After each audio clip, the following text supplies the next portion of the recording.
Thanks for joining me on the Listen Up Girl podcast, where I bring you LGBTQ plus news several times a week. Before I get into today's news, I wanted to ask if you could please go to the description of this podcast and click on the audience survey link. This survey helps me understand who you, my audience, is and get thought on what is working on this podcast and my other podcast, Everything and Anything and a Bit Gay. It takes less than 10 minutes and it will really help me do planning for 2026. But let's get into the news for Thursday, December the 11th, where we break down the stories shaping queer life, politics, culture, and resistance. From courtroom wins to pop culture milestones to global LGBTQ news, I keep you informed and empowered. We have a lot of news today, so let's get right into it.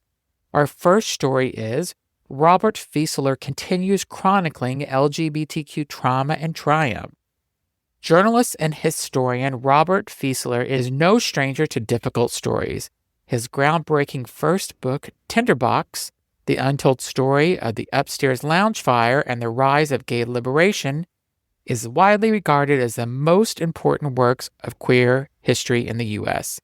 The book explains the 1973 arson attack on New Orleans gay bar that killed 32 people, the deadliest attack on LGBTQ Americans before Pulse, and exposes how authorities, clergy, and public responded with cruelty and indifference. Fieseler's work not only documents tragedy, but also resilience and activism that grew from it. His voice remains essential in a time when queer history is increasingly under political attack. Next, we go to Colin Allred challenges Julie Johnson and newly drawn Texas district. Former Representative Colin Allred, a Democrat in Texas, has announced he will run in the Democratic primary against LGBTQ plus Congresswoman Julie Johnson for Texas' newly redrawn 33rd District. The district is one of the few competitive Democratic seats left in Dallas-Fort Worth region after the Supreme Court upheld a heavily gerrymandered GOP map. Johnson originally filed Alfred's former seat when he left Congress to run for Senate. Allred had planned another Senate run for 2026, but shifted course when Representative Jasmine Crockett entered the race, choosing instead to avoid a contentious primary battle and return to the House arena. The primary now sets up a rare Democrat versus Democrat matchup with heavy LGBTQ plus significance. And I love it that Jasmine Crockett is running, and I really, really hope she wins. Our next story is Seattle plans World Cup Pride match despite anti-LGBTQ host nations. Seattle's organizers for the 2026 FIFA World Cup are moving forward with plans for a landmark Pride match during Pride Month, even though the two possible teams slated for the game come from countries with harsh anti-gay laws.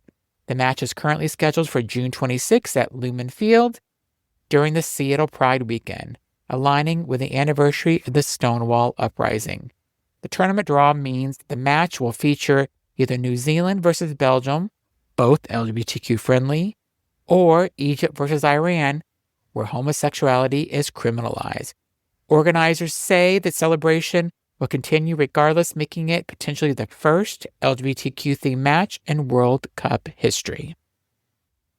Our next story is Kazakhstan delays anti-LGBTQ propaganda law.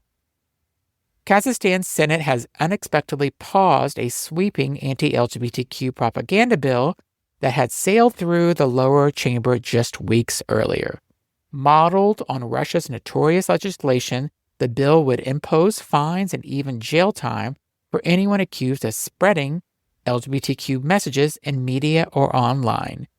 The Senate did not specify a timeline for reconsideration, leaving activists cautiously optimistic but still wary in the face of the region's rising conservatism. Human rights groups warn that the delay may be temporary, but it gives civil society more time to push back. Next, we go to Utah, where marriage equality advocate Derek Kitchen runs for Congress. Former Utah State Senator Derek Kitchen, a key figure in legal battle that secured marriage equality in Utah, has announced a run for Congress. He's campaigning for the newly drawn 1st Congressional District, which leans Democratic and includes Salt Lake City. Kitchen became a national figure after becoming a plaintiff in the Kitchen versus Herbert case, which struck down Utah's ban on same-sex marriage and helped lay the groundwork for the nationwide marriage equality. His candidacy marks a major moment for LGBTQ political leadership in a state where queer rights have long been contested. It's people like him that we need to recognize more that helped kind of get, he was a key person that got us same-sex marriage in this country.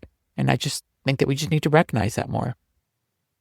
Our next story is federal judge strikes down Georgia's ban on gender-affirming care for trans prisoners. A major transgender rights victory has arrived in Georgia, where U.S. District Court Judge Victoria Calvert struck down SB 185, a law blocking incarcerated trans people from receiving gender-affirming care. The court ban violated the Eighth Amendment, calling denial of treatment cruel and unusual punishment. The ruling emphasizes that prisons are responsible for providing medically necessary care and that gender dysphoria is a legitimate medical condition requiring treatment. 5 transgender inmates filed suit, arguing the law caused dangerous and physical psychological harm. The decision builds on decades of precedent, stating that ignoring serious medical needs in prison is unconstitutional. Next story is Netflix renews Japan's groundbreaking gay dating show, The Boyfriend. Netflix has confirmed a second season of The Boyfriend, Japan's first same-sex reality dating series. The show brings together a group of men who are attracted to men, sharing a beachside pool house, working together at a coffee truck, forming relationships over a single summer. The first season was celebrated for its tenderness, emotional honesty, and lack of sensationalism, offering mainstream Japan a refreshing portrayal of queer love. Season 2 will arrive on July the 9th. Next, in the UK AIDS Memorial Quilt returns home to Scotland. The UK AIDS Memorial Quilt, crafted in the 1980s and 90s to honor the more than 384 lives lost, is returning to Scotland for the first time in decades. After drawing 70,000 visitors at the Tate Modern earlier this year, the quilt will be featured at Glasgow's Tramway for a 3-week exhibition that includes name reading and archival displays. Originally inspired by the U.S. AIDS Memorial Quilt, the UK quilt became a beacon of grief, activism, and community resistance during the height of the epidemic. Scottish activist Ali Van Tillo, who led the project, says its return home humanizes lives and our government once painted as pariahs. Our next story is Florida Attorney General sues medical group over gender-affirming care. Florida Attorney General James Udemeyer has launched a lawsuit against several major medical organizations, including the American Academy of Pediatrics and the Doctrine Society, accusing them of promoting gender-affirming care for youth. The suit represents yet another escalation of Florida's crusade against transgender health care. Medical experts overwhelmingly consider gender-affirming care evidence-based and medically necessary, and major health organizations have consistently defended it against political attacks. The case could have national implications depending on how courts handle scientific authority versus political interference. Next, first openly bisexual AFL player harassed by reporter at Lady Gaga show. Former AFL athlete Mitch Brown, who came out as bisexual early this year, revealed that an Australian media figure approached him in a bathroom at a Lady Gaga concert and asked him to prove his sexuality. Brown described the incident as invasive and humiliating, highlighting how bisexual men often face uniquely hostile skepticism even after publicly coming out. The encounter has sparked anger across LGBTQ+ sports communities, emphasizing the need for ongoing media accountability. Let the person be who they are. If he wants to talk about being bisexual, but why are you approaching him in a bathroom and questioning him? People need to learn some manners. Next, China expands ban on transgender and LGBTQ representation in media. China's government has implemented new rules sharply restricting the appearance of transgender people and LGBTQ relationships in film, television, and streaming platforms. Authorities call content appropriate, forcing broadcasters to cut characters, rewrite storylines, or shows entirely. Critics say this intensifies censorship, already limiting queer expression across Chinese entertainment. The regulations reflect China's campaign to impose cultural norms at the expense of LGBTQ visibility and artistic freedom. When I started writing this story, I was actually shocked that there was any LGBTQ or transgender people in any type of media in China. So, not shocking though. Next, Grindr releases a list of countries where the highest percentage of twinks are. Grindr Unwrapped continues its data-driven fun, this time countries with the highest proportion of self-identified twinks. Here's the top 5 countries. First up, Switzerland, followed by Netherlands, Belgium, Austria, and Germany. The gay data scientists are working overtime. I lived in Switzerland for a year, and I don't remember it being too twink heavy, but I guess I could kind of see why people are identifying as twinks there. I don't know. If that's what it's Grindr Unwrapped says, then let's go with it. Our next story is John Waters reveals his top 10 films of 2025. I love it when John Waters does this. Filmmaker and cultural icon John Waters has released his much-anticipated annual ranking of the year's best films, and this list is as chaotic, queer, and deliciously unhinged as ever. The first one is Eddington. The next one that John Waters loves is Final Destination Bloodlines. Then we have Oslo Trilogy. It's 3 terrific Norwegian films directed by the newest heir to Ingmar Bergman's throne, concerning how complicated yet hopeful and similar all homo and hetero love and lust really are. Next it is Surat. Move over, Mad Money, hurry up, The Wages of Fear, this jaw-dropping, exciting new cinematic road trip to a rave party in the desert of war-torn Morocco.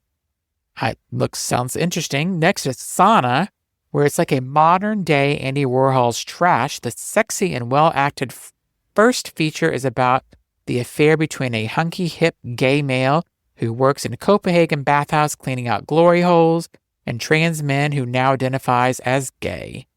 Next, Room Temperature, a purposely tedious and tender, poetic head-scratcher of a film focusing on the family of setting up their neighborhood home for a Halloween horror house. Next is Misericordia, an impossibly perverse thriller where murder, closet incest, and the inappropriate attraction to one guilty man collide, leaving the audience stunned by sexual plot twist. Next is When Fall is Coming, a touching, non-judgmental drama about a retired whore and her kind, but rage-filled, down-low, gay, grown son. Number 9 is My Mom Jane. It's the top-rated documentary that reveals secret after secret about Jane Mansfield. The last film that John Waters picked was The Empire. It's sci-fi, which he normally doesn't love, but he seemed to have added this one to his list, so I think it's probably worth taking a look at. That is my news for today on Thursday, December the 11th. It was a lot of news that we had today, so thanks for sticking in and listening to all of it. We have so much news coming out for the LGBTQ plus community, and be sure to come back later this week for more news. From political shakeups to global LGBTQ rights to queer pop culture madness, the world is always moving, and we'll be right here to follow every twist. If you haven't followed the show, please do. If you haven't liked the show, please do, and also share it with a friend. Thanks so much for listening, and talk to you later this week with more LGBTQ plus news.